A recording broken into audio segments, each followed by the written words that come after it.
Good morning, I'm Emma Adams, and today I'm going to be talking about soldiers' sacrifices and the mental toll that it has on these individuals. So first, I'm going to go over my agenda. So first, we have my introduction, all three of my arguments, my solutions, my conclusions, and ultimately my sources. Alan Finnegan, a professor of nursing at Countless University, studies medical records and veterans. He states that 38% of U.S. veterans have added to their medical record that they suffer from many mental disorders that are faulted by the military. This mental decline is due to witnessing traumatic events over the years, but this is why the military is the most physically and challenging occupation in all of America. But to recap this, I'm here because I want to put soldiers' mental health first. But first we need to understand what these individuals go through on a day-to-day basis. And that goes to my argument one. So Ted Thomas, the director of the Department of Command and Leadership in the U.S. Army, states, "The military needs men and women who have moral courage, the physical courage to go into battle and to overcome fear in the face of bodily injury or death, mental pain, and lifelong disabilities." Ted Thomas also states, "Without it, they will fight and surrender." But without what? Moral courage. Moral courage is the ability to not be afraid of execution for someone else's life, which means that the individual is willing to take the risk for someone else's ability to live to the fullest. But understanding that soldiers need moral courage trait is crucial to understanding that this affects the individual and their performance. This trait can drive countless soldiers to the brink of death due to their mental well-being. And that leads to argument two. Franklin D. Roosevelt, our 32nd President of the United States, stated in his inaugural address that values have shrunken to fantastic. Taxes have risen. Our ability to pay has fallen. The government of all kinds is faced with serious curtailment of income. Farmers find no market for their produce, and the savings of many of years and thousands of families are gone.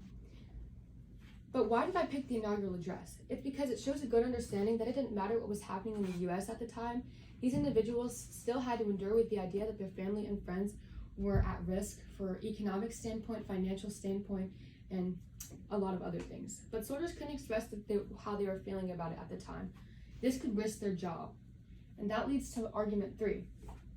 Thomas Coates was a general in the military for over 34 years, and he states, "This leaves another complicating factor unresolved. However, namely that although the performance might depend more on the task than the social cohesion, performing courageous acts is a very specific type of performance." But to summarize this quote, it basically just revolves around the factor that soldiers' performance is the conflict of the world and what's happening in the world, and this could get a hold of their minds. But it risks being isolated and singled out for painful consequences such as ridiculous rejection and loss of job and a social standing. These individuals must be told that they can get fired for disturbing social peace with their opinion, but it's an awkward position to be put in whenever something like this is brought up and signals the individual out. It takes someone strong and resilient to sit through those awkward conversations. But what are the solutions to these issues? Well, first, exercises in the military that promote mental health. This will help the individuals understand the importance of taking care of themselves. Solution two, that moral courage isn't something that individuals are born with. It takes practice, learning, and time. And these individuals should be taught by people who already acquired the trait. But individuals should be provided with this trait during basic training. This helps them to control anger and not be scared of battle and run from it. Solution three, better communication system in the military. Mental evaluation and mental health should be promoted in the military to help individuals to cope with what they're going on or what they're feeling at the time. And solution four is free insurance covering mental health areas such as therapy, physical therapy, and online therapy. Going back to the inaugural address, you can see how many people had to jeopardize and give away things that they had. So this is why they shouldn't have to give away mental health or mental evaluation. This is why it should be free. And last, my solution five is more supervision overseas.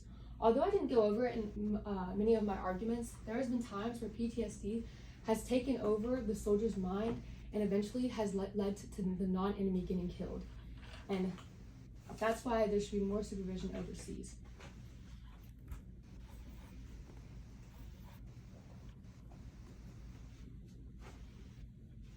All right, and next is my conclusion. First, I want to put our focus to our soldiers and put their mental health first, because there's been countless of times where we didn't do this in the past and it resulted in death leading to the soldier. And second, I think it's time that we say thank you to these individuals for all that they do for putting their life on the line for ours every single day. And yeah, thank you.